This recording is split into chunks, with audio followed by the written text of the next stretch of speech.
गोविंद शिल्प घेऊन येत आहे एकूण 80 ट्विन बंगलोचा भव्य दिव्य पंढरपुरातील एकमेव प्रकल्प। आमच्या प्रकल्पाची वैशिष्ट्ये मनाला शांती देणारं महादेवाचं मंदिर, मुख्य रस्ता सुमारे 30 फुटांचा, अंतर्गत रस्ता सुमारे 20 फुटांचा, ग्रामपंचायत योजनेचा प्रत्येक बंगलोजला स्वतंत्र नळ, सांडपाण्याची सुरक्षित विल्हेवाट, सर्व टाइल्स ग्लॉसी आणि नामांकित कंपनीच्या, सर्व स्टेअर, खिडक्या, चौकटी सुपर ब्लॅक ग्रेनाइट, दोन्ही अटॅच बाथरूम पूर्णपणे टाइल्स, पंतप्रधान हर घर नल योजना पूर्णत्वाकडे, bathroom, basin, kitchen, CP fittings हे जगवार कंपनीचे, स्टील वर्क पूर्णपणे जिंदाल कंपनीचे, 1000 लिटर पाण्याची टाकी, 150 लिटर सोलर वॉटर हीटर सोबत वॉटर प्युरिफायर, प्रत्येक बंगलोजला स्वतंत्र पार्किंग, दर्शनीय भाग पूर्णपणे डॅटो टाइल्स, टाटा प्रवेश कंपनीचे आकर्षक भक्कम दरवाजा, फुटी उंचीचे सुरक्षित कंपाऊंड। मग विचार काय करताय? गोविंद शिल्प, पत्ता गट नंबर 95, हॉटेल अंगण शेजारी, टाकळी रोड, पंढरपूर। ताज्या घडामोडी पाहण्यासाठी आमच्या YouTube चॅनलवरील PVR म्हणजेच पंढरी वार्ता या न्यूजला सबस्क्राइब करा आणि शेजारील बेल आयकॉनवर क्लिक करा।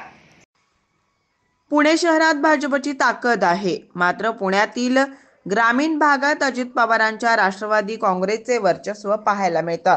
सध्या भाजपने स्थानिक स्वराज्य संस्थेच्या निवडणुकीची तयारी सुरू केली आहे। स्थानिक पातळीवरील नेत्यांना भाजपकडून पक्षात घेतलं जात आहे।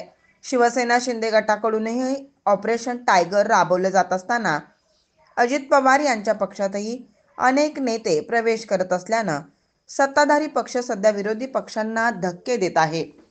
भाजपचे नवनिर्वाचित प्रदेशाध्यक्ष रवींद्र चव्हाण आणि मंत्री चंद्रकांत बावनकुळे यांच्या उपस्थितीत हा पक्षप्रवेश होणार आहे।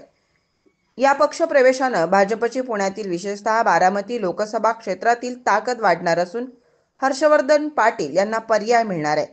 हा नेता आहे प्रवीण माने। प्रवीण माने हे पुणे जिल्हा परिषदेचे बांधकाम व आरोग्य विभागाचे माजी सभापती व सोनाई उद्योग समूहाचे संचालक आहेत।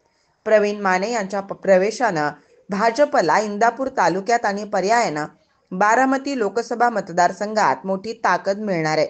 हर्षवर्धन पाटील यांनी भाजप सोडल्यानंतर इंदापूरमध्ये भाजपची ताकद सीमित झाली होती। आता प्रवीण माने यांच्या येण्यानं भाजपला इंदापूरमध्ये बळ मिळणार आहे। प्रवीण माने यांनी इंदापूर विधानसभा मतदारसंघातून अपक्ष निवडणूक लढवली होती। या निवडणुकीत त्यांना 38,000 मते मिळाली होती।